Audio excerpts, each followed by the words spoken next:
안산 단원을 김남국입니다.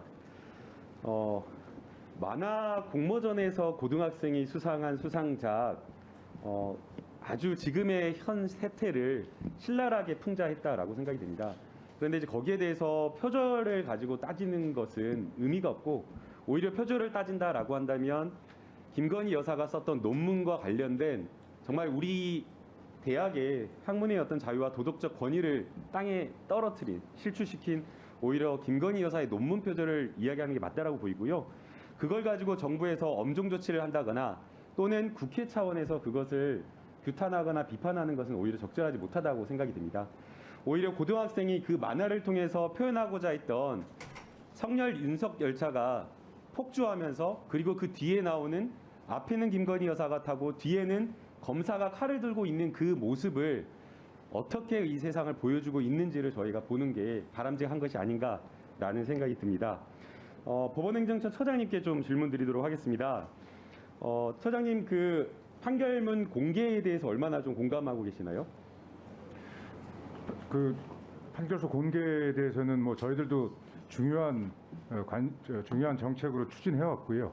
또 국회에서 또 입법에 대해서 내년 1월 1일부터는 민사와 관련된 판결은 확정이 되지 않았어도 전면적으로 공개가 되도록 되어 있는 것으로 알고 있습니다. 예, 판결서 공개가 가진 의미가 상당히 크다라고 생각이 됩니다.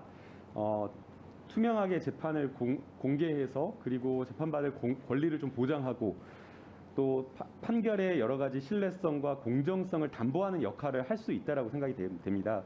그래서 가능하면 많은 판결서를 공개하는 게 바람직하다라고 보이고요. 물론 이제 그 과정에서 개인정보나 영업의 어떤 기밀의 어떤 침해, 비밀의 침해가 있을 경우는 안 되기 때문에 지금 현재 공개는 좀 비실명화 처리해서 그런 것들은 좀 보호하고 있는 것으로 보입니다. 그런데 이제 문제는 판결문, 공개되는 어떤 판결문의 비율 자체가 굉장히 좀 적고, 그 다음에 또 저희가 판결문을 열람하고 이렇게 보려면 굉장히 좀 편리하고 용이해야 되는데, 그런 것들에 있어서 상당한 좀 제한이 있다 보니까 판결문의 좀 완전한 공개, 좀 적극적인 공개를 법원에서 하고 있지 않는 느낌입니다. 특히나 지금 처장님께서 말씀하신 대로 2020년 12월이었죠.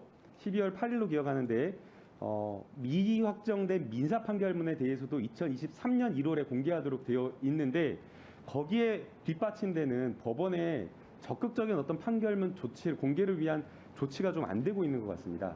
어떻게 평가하시나요? 저희들은 어쨌든 법을 바로 시행이 되기 때문에요. 미확정 판결에 대한 공개를 위해서 나름 준비를 하고 있습니다. 근데 의원님 지적하시는 건 예를 들자면은 비실명 처리의 과도화 혹은 검색의 좀 어려움, 이런 부분을 지적하시는 것 같은데요. 계속 한번 점검하고 그렇게 해나가겠습니다. 그러니까 저희가 2년이 지금 법안이 통과가 된 뒤, 사실은 법원에서 그 준비하는 기간 동안을 2년을 기간을 둔 거거든요. 그런데 지금 그 2년 사이에 법원에서 잡힌 예산이라던가 판결문 공개를 위한 노력이 하나도 보이지 않아서 드리는 말씀입니다. 저희들 관련 예산을 요구도 하고 이렇게 하고는 있습니다. 그리고 나름 준비도 하고 있고요. 또 정책도 조금 바꾸기도 하고요. 비실명의 범위를 좀 줄여서 가독성을 높이자라는 의견을 맞춰가지고 관련 규정을 좀 바꾸거나 뭐 나름 계속 점검을 하고 있는데, 위원님 지적하시면 저희들 다시 한번 그 관점에서 또 돌아보겠습니다. 네, 이제 조금 세부적으로 지금 현재 열람하고 있는 좀 제도를 좀 살펴보면 좋을 것 같은데요. 지금 일단은 대법원에서 종합법률정보에서 이렇게 공개를 하고 있더라고요. 근데 이제 워낙 건수가 미미하고 대법원 판결문에만 좀 집중되어 있다 보니까 미흡하다라는 측면이 지적될 수 있는 것 같습니다. 그리고 이제 가장 일반 많은 국민들이 그냥 편하게 손쉽게 이용하는 게 대법원의 이 종합법률정보센터이기 때문에 여기에 공개되는 판결문을 가장 좀 적극적으로 늘려야 되는 거 아닌가 생각이 들고요. 그 다음에 이제 법원에서 인터넷 열람해가지고 주민번호 자기가 입력해서 들어가가지고 이제 열람하는 것은 임의 검색어를 넣어가지고 이제 하는 것으로 보이는데요. 우선은 이게 비실명 처리된 건수 자체가 많지 않다 보니까 이 공개해야 될 그 판결문 자체를 좀 확대하는 게 좀 중요하다라고 보이고요. 그 다음에 이제 더 나아가서 검색어를 보게 되면 단어만 이렇게 조합하는 쪽으로 되어 있습니다.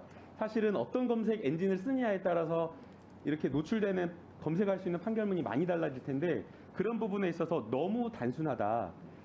그래서 예컨대 저는 판사 이름으로도 검사 이름으로도 검색할 수 있게 해줘야 되고, 또 더 나아가서는 문장이나 표현을 통해서도 검색할 수 있게 돼야 되는데 지금 같은 시스템으로서는 너무 좀 제한되어 있다라고 보입니다. 그 다음에 이제 판결서 사본 제공 신청과 관련되어서 이것도 조금 여러 가지 제약이 있는데요.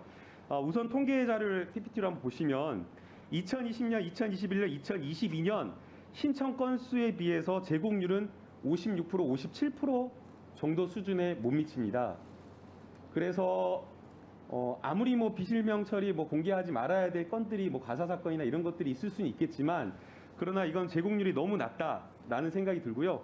그 다음에 더 문제가 되는 것은 법원별 판결문 열람 신청 접수 후에 평균 받기까지 걸리는 시간입니다.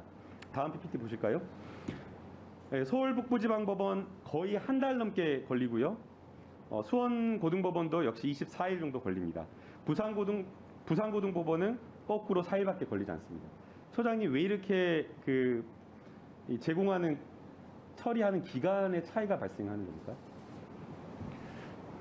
아마 이게 그 직원들이 부담하는 그 업무 관장이랄까 적절하게 배치가 안 돼서 나온 결과가 아닌가라는 생각이 드는데 잘 살펴보겠습니다. 예, 이건 좀 적극적으로 좀 조치를 해주셔야 될 것 같습니다. 건수가 적은데도 상당히 오히려 더 많은 기간이 걸린다라고 하는 것은 법원별로 편차가 있었다라는 거고 사법 서비스에 있어서 어떤 지역에 계신 분들은 피해를 보고 있다라고 보입니다.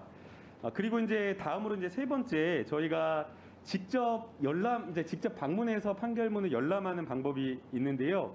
이제 그게 이제 고양법원 도서관에 지금 있는 것으로 알고 있습니다. 원래 서초동에 있다가 고양법원으로 갔는데 이게 지금 서초에서 고양으로 가면서 일반인 열람자들이 되게 많이 사용을 하는데 열람 인원이 떨어졌고요.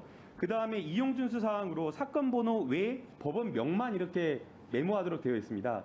그러나 거기 가서 판결문을 공개한다라고 한 개인 정보를 제외하고 다른 여러 가지 법리라든가 판결 후보이라든가 이런 것들도 메모할 수 있도록 해줘야 되는데 거꾸로 그 법원 명하고 사건 번호만 이렇게 메모할 수 있도록 한 것은 판결문 공개 원칙과는 맞지 않는 것 아닌가라는 생각이 듭니다. 여기에 대해서 처장님의 의견을 좀 듣고 싶고요. 그 다음에 2023년 1월에 저희가 판결문 확대가 더 이루어져야 되는데 거기에 대한 법원의 조치가 좀 미흡한 것 같아서 좀 계획과 정책을 부탁드립니다. 예, 내년부터 시대는 하여간 미확정 판결과 민사 영역에서의 미확정 판결 공개가 차질 없이 시행될 수 있도록 준비하겠다는 말씀 다시 한번 드리고요. 마지막 제기하신 부분은 저희들이 이렇게 설명드리고 싶습니다.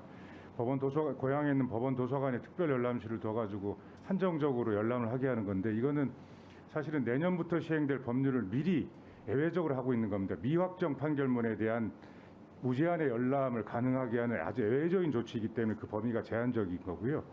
그렇기 때문에 이분들이 오셔가지고 막 여러 가지 뭐 개인정보 같은 거 하는 부분 때문에 방금과 같은 거기서 사건 번호가 메모를 하고 판결서 사본 신청으로 가도록 나름 그런 사정이 있다는 걸 말씀드립니다. 어쨌든 중요한 거는 한 2달 있으면 전면 공개가 법률에서 되기 때문에 그거에 대한 여러 가지 미비점을 점검하도록 하겠습니다.